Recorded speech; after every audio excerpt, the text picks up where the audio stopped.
What's up?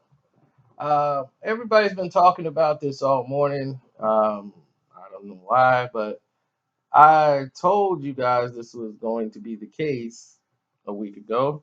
So, once again, in case you're just hearing this for the first time, you should have subscribed, and that way you would have known all of this stuff that they're talking about today. Boston wants Tatum. They always wanted Tatum. That's it. This Jaylen Brown guy is great, also. I'm like, look, both guys are going to do wonders for the Boston Celtics. They are going to do wonders for Boston. Now, everyone's asking me, should they part with one of them? If so, who? I'm saying, don't give it. I wouldn't give them Jaylen Brown to seal this deal at all, and I definitely wouldn't give away Tatum. They better find another way to compensate or don't get nothing at all, or walk away from the table. I told you why Cleveland is doing this, because they figure they're at a disadvantage because they need to move Isaiah Thomas more than they need to move Kyrie Irving, because they know they could easily move Kyrie to another team. They wouldn't get as much back in return as they would from Isaiah Thomas. But they're worried and concerned about how Isaiah Thomas's hip is recovering and how he's going to be able to play next season. Now, they knew when they made this deal, it had to go through the NBA office, as I told you. The NBA reviewed the trade and approved it. They knew about his hip. They had a conversation, and he told him they were like, oh, okay, about his hip and what was going on and what was what in the discussions. They knew all this already.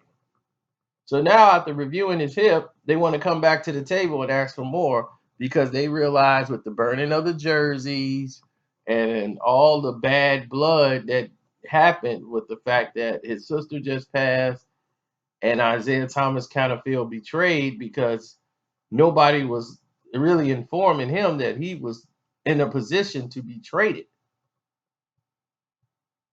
So it was kind of a blow to Isaiah Thomas, where in Cleveland, Kyrie wanted to leave. So they already knew his situation.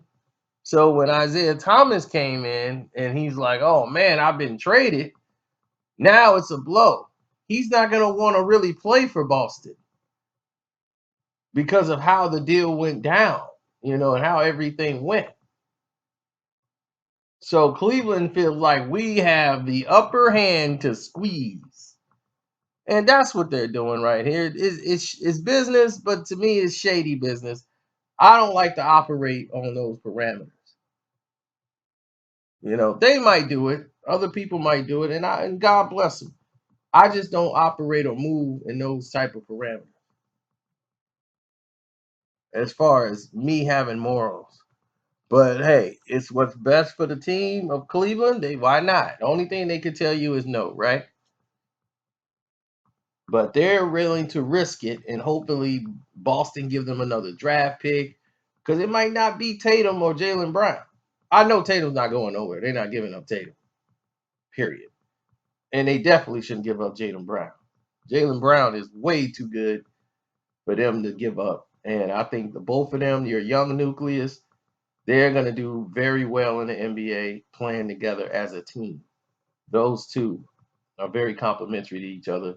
That's why it was kind of really cool to move Bradley at this point. So I think that they're actually going to do very well.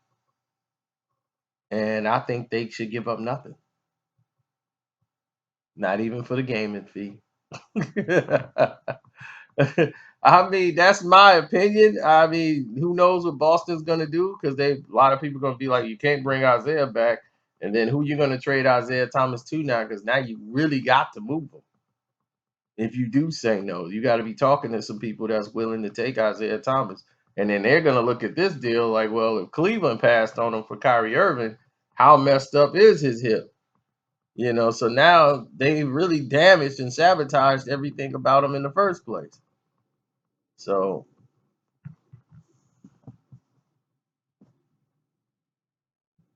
It's one of those situations. But don't forget to subscribe. Your boy Carcino, I'm out.